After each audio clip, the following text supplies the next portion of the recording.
Hi there! In today's video, I'll show you how to charge your Samsung Galaxy S23. Let's get started. So, this phone supports both ways of charging, which is wireless and with the help of cable. So let's start with the basic one, the cable, which comes with this device.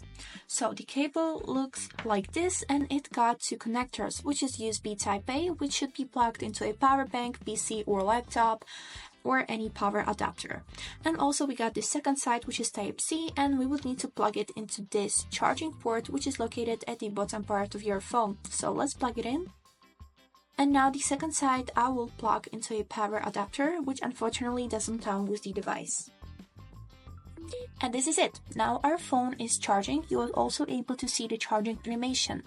Now let's turn off our phone and take a look on the always on display. Here we got the information that currently our phone is charging and 50 minutes until it will be fully charged. It's bad visible because this is the always on display style, but the information is still visible a bit. So now let's move on to the wireless charger. So now to wirelessly charge your phone, simply take your wireless charger and put your phone on it. And as you can see, the charging animation has been shown on the screen. And now on the always on display, we can see the information that it will need 1 hour 41 minutes of charging to be fully charged. Unfortunately, the wireless charging is more slower than the cable one.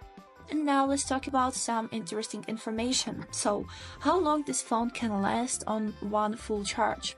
So if you are not a really active user, this phone can last up to 2 days and 3 hours. And also, if you're in a rush and you need to really fastly charge your phone, take the cable, put the phone on a charger for 5 minutes, and this phone will last you 3 hours 4 minutes.